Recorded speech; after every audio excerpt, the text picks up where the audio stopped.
Қайырлы күн достар, бүгін сіздерге баклажаннан осындай дәмді рулеттер дайындайтын боламыз. Дайындау тәсілі бір болғанмен, ұсыну тәсілі екі түрлі болады. Видеоны соңына дейін қараңыздар.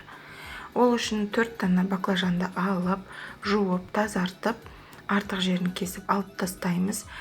Енді осы баклажанымызды өте жұқа да емес, өте қатты қалың да емес, орташа көлемде осылай турап алатын боламыз.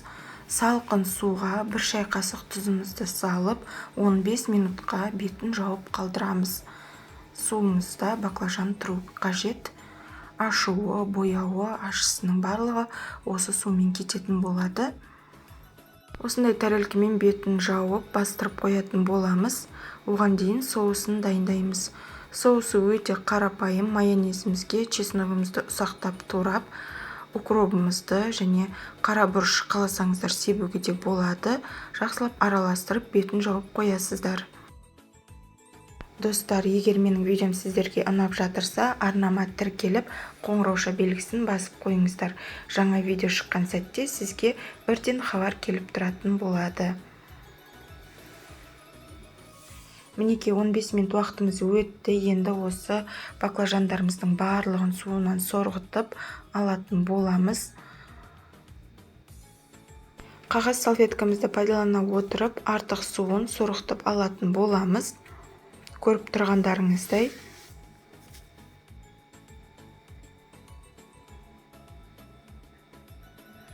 Енді жұмыртқалы массамызды дайындайтын боламыз. Оған тәрелкемізге жұмыртқамызды шағып, вилканың көмегімен жақсылап тоғытып аламыз, яғни араластырып.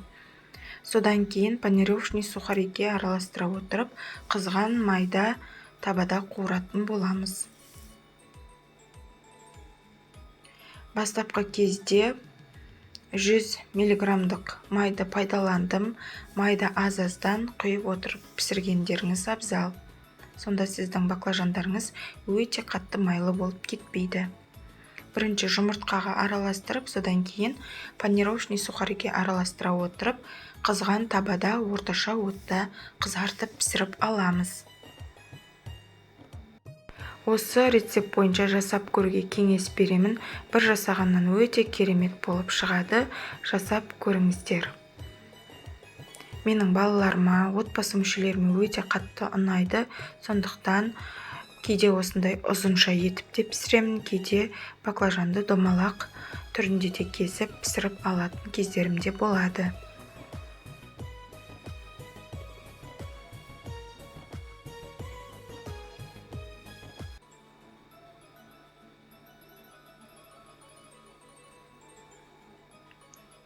Қызарған сәтін күтіп, мінекей қызартып алғаннан кейін қағаз майлығымызға салатын боламыз, яғни салфеткамызға.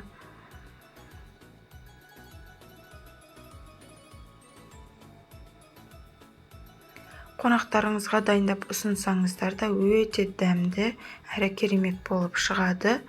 Барлығын дәл осылай пісіріп алатын боламыз.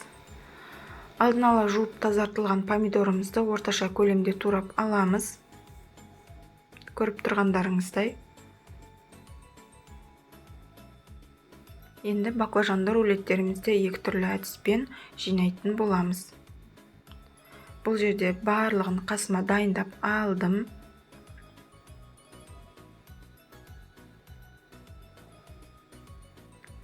Бір шай қасық майонезімізді жағатын боламыз шұқалап.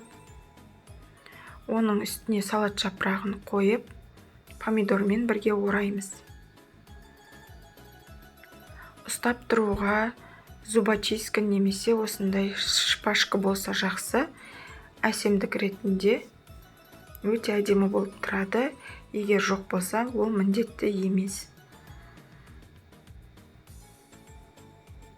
Тағы біреуін көрсетейін. Дәл көріп тұрғандарыңыздай орайтын боласыздар.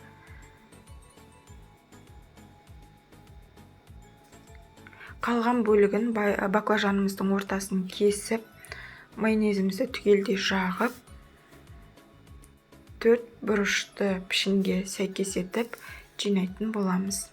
Бұл да өте әдемі көрінеді дастарханда. Жасап көріңіздер.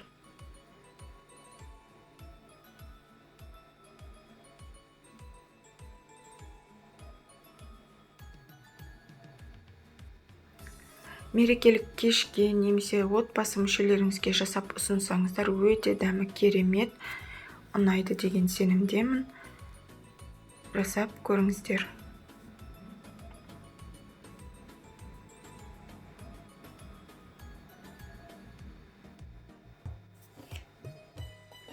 Мінекей дайын болды. Өз қалауыңыз бойынша әсемдеп ұсынсаңыздар болады. Өте әдемі әрі дәмді болып шықты. Жасап көруге кеңес беремін. Достар, егер менің видеом сіздерге ұнап жатырса, арнама тіркеліп, лайк басып, пікір қалдыруды ұмытпаңыздар. Сіздермен болған Замира, астарыңыз дәмді болсын.